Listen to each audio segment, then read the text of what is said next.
हमारा पहला क्वेश्चन है, क्यूबा मिसाइल संकट था। देखिए इसका आंसर आएगा शीत युद्ध का चरम बिंदु। देख लेते हैं क्यूबा को। जो क्यूबा था ये अमेरिका के तट से लगा हुआ एक छोटा सा द्वीपीय देश था, जिसका जो दोस्त था वो था सोवियत संघ। सोवियत संघ क्यूबा आर्थिक सहायता देता था, इसीलिए क्यूबा किसको सपोर्ट कर रहा था? सोवियत संघ को। अब आपको एक बात ये भी पता होनी चाहिए कि जब क्यूबा मिसाइल संकट हुआ, ये घटना 1961 में स्टार्ट हुई और 1962 में ख़त्म हुई। क्यूबा मिसाइल संकट के समय अमेरिका के राष्ट्रपति थे जॉन एफ कैनेडी, सोवियत संघ के थे मिखाइल गोर्बाचेव और क्यूबा के थे फिदेल कास्त्रो। तो देखिए अगले क्वेश्चन पे आते हैं। जो शीत युद्ध की लड़ाई थी सबसे पहले पहुंची वो यूरोप। तो यूरोप को दो पार्टों में बांट दिया गया, एक पश्चिमी यूरोप, एक पूर्वी यूरोप। पश्चिमी यूरोप का साथ दिया अमेरिका ने, पूर्वी यूरोप का साथ दिया सोवियत संघ ने। पश्चिमी यूरोप में बनाया गया नाटो और पूर्वी यूरोप में बनाया गया वार्सा। तो सवाल ये था कि पूर्वी गठबंधन का अगुवा कौन था?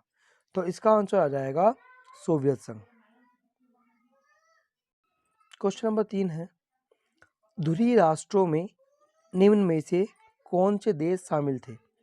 तो देखिए इसका आंसर आ जाएगा जर्मनी, इटली और जापान। जब दूसरा विश्व युद्ध हुआ तो वो हुआ था 1939 में स्टार्ट हुआ, 1945 में ख़त्म हुआ। इसमें एक तरफ था मित्र राष्ट्र, एक तरफ से ध्रुवीय राष्ट्र। तो मित्र राष्ट्र में थे अमेरिका, सोवियत संघ, ब्रिटेन, फ्रांस। वहीं ध्रुवीय राष्ट्र में थे जर्मनी, जापान और इटली। चलिए तो अगले क्वेश्चन पे आते हैं हम। अगला क्वेश्चन है हमारा, मित्र राष्ट्रों और ध्रुवीय राष्ट्रों के बीच दूसरे विश्व युद्ध की समाप्ति कब होगी? इसका आंसर आ जाएगा 1945 में, क्योंकि ऐसा था जो दूसरा विश्व युद्ध था 1939 में स्टार्ट हुआ था और 1945 में ख़त्म हुआ था। अगला क्वेश्चन है हमारा, शीत युद्ध में पश्चिमी गठबंधन का नेतृत्व कौन कर रहा था? तो देखिए पश्चिमी गठबंधन का नेतृत्व कर रहा था अमेरिका।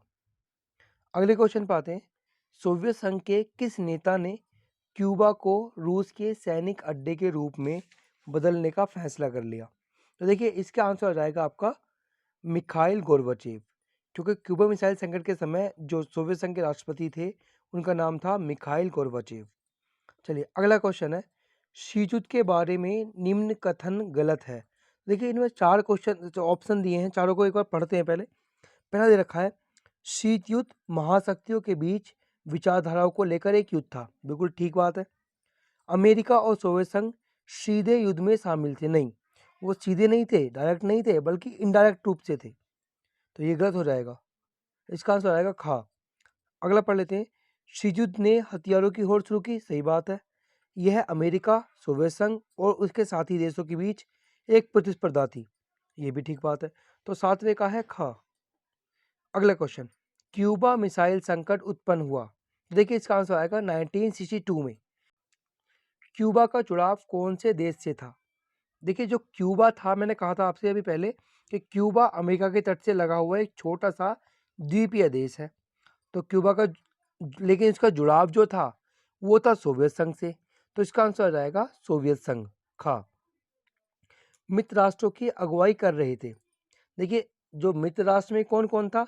अमेरिका था, फ्रांस था, ब्रिटेन था और सोवियत संघ था। तो इसका आंसर आ जाएगा ब्रिटेन, अमेरिका और सोवियत संघ ग। क्वेश्चन नंबर 11, क्यूबा मिसाइल संकट के समय अमेरिका के राष्ट्रपति कौन थे? बताया था अभी आपको, बताइए जल्दी से। इसका आंसर आ जाएगा जॉन एफ कैनेडी ए। 1945 में जापान के 2 शहरों पर परमाणु बम किसने गिराए? सब जानते हैं इसको कि जो 1945 में जो अमेरिका था, अमेरिका ने जापान के 2 शहर जो थे, एक का नाम था हिरोशिमा और एक का नाम था नागासाकी, इनके ऊपर परमाणु बम से हमला कर दिया।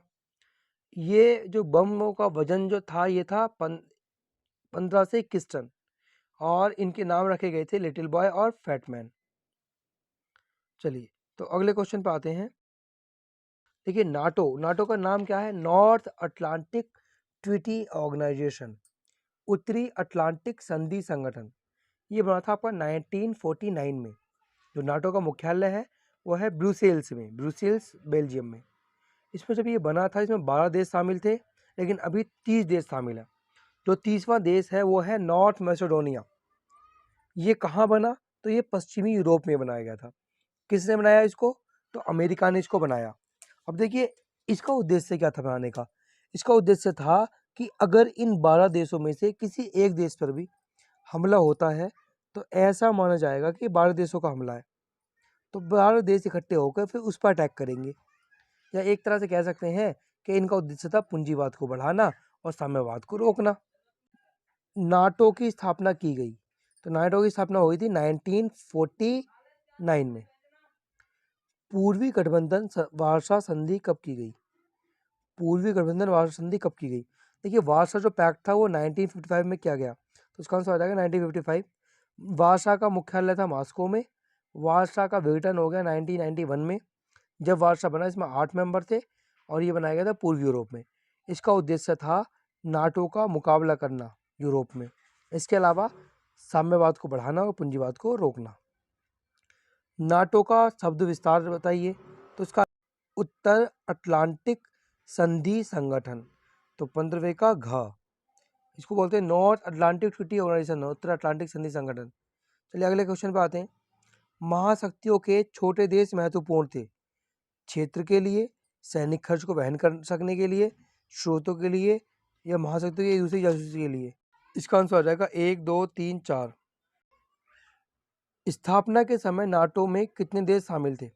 जब नाटो की स्थापना हुई थी इसमें 12 देश शामिल थे। पहला गुटनिरपेक्ष सम्मेलन कब हुआ? देखिए इसका आंसर आएगा 1961 में हुआ। थोड़ा सा गुटनिरपेक्ष आंदोलन को जान लेते हैं। गुटनिरपेक्ष को बोलते हैं, नेम भी बोलते हैं, NAM, नॉन अलाइनमेंट मूवमेंट। अब इसका जो विचार था सबसे पहले 1955-56 में आया। 1955 से लेकर 1956 में इसका विचार आया। ऐसा हुआ था, एक ना एफ्रो एशियन शिखर सम्मेलन हो रहा था इंडोनेशिया के बांडुंग शहर में। तो वहाँ पर 3 देश आपस में मिले, भारत, यूगोस्लाविया और मिस्र।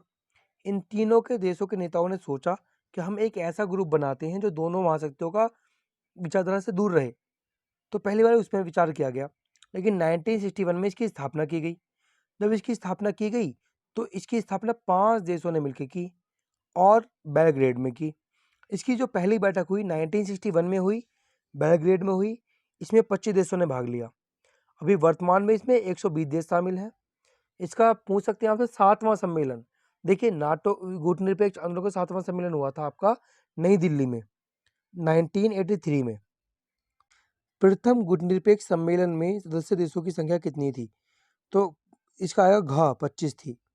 निम्नलिखित में से किसने नव स्वतंत्र देशों को, नव स्वतंत्र मतलब होता है जो नए नए आज़ाद हुए थे, उन देशों को 2 ध्रुवीय विश्व की गुटबाजी से अलग रहने का मौका दिया? और दोनों जो एक तरफ था अमेरिका, एक तरफ सोवियत संघ, इन दोनों से ही दूर रहने की नसीहत दी थी। तो वो था हमारा गुटनिरपेक्ष आंदोलन। तो इसका आंसर आ जाएगा ग, गुटनिरपेक्ष आंदोलन। द्वितीय विश्व युद्ध के बाद 2 महाशक्तियां कौन कौन सी थी? देखिए दूसरे विश्व के बाद में 2 महाशक्तियां बनी थी, एक तरफ से सोवियत संघ और एक तरफ था अमेरिका। तो इसका आंसर आ जाएगा घ। निम्नलिखित को काल क्रमानुसार क्रम में लगाइए। सेंटो, क्यूबा मिसाइल संकट, मार्शल प्लान, सोवियत संघ का विघटन। तो देखिए सबसे पहला हुआ था इसमें मार्शल प्लान, वो हुआ था 1948 में। फिर आया इसमें सेंटो 1955 में। फिर आया इसमें क्यूबा मिसाइल संकट 1961 में। और फिर आया सोवियत संघ का विघटन 1991 में। तो इसका आंसर आ जाएगा 3 1 2 4, मतलब कि घा। अगले क्वेश्चन पर आते हैं। निम्न में से कौन शीत युद्ध का अखाड़ा था? अखाड़ा, देखिए शीत युद्ध का जो अखाड़ा बना वो बना बर्लिन, क्योंकि बर्लिन को 2 पार्टों में डिवाइड कर दिया गया था और बर्लिन का थी जर्मनी की राजधानी। तो पूर्वी बर्लिन साथ दे रहा था सोवियत संघ का और पश्चिमी बर्लिन साथ दे रहा था अमेरिका का। चलिए अगले क्वेश्चन पर आते हैं। शीत युद्ध के दौर में यूरोप के पूर्वी भाग पर किस महाशक्ति का दबदबा था? तो देखिए पूर्वी यूरोप का पर जो दबदबा था वो था सोवियत संघ का। लास्ट क्वेश्चन है आपका, वे कौन से भारतीय नेता थे जिन्होंने शीत युद्ध के दौर में उत्तर और दक्षिण कोरिया के बीच मध्यस्थता में महत्वपूर्ण भूमिका निभाई? देखिए इसका आंसर आ जाएगा पंडित जवाहरलाल नेहरू। तो आज की क्लास यहीं रोकते हैं, मिलते हैं कल एक और नई वीडियो के साथ।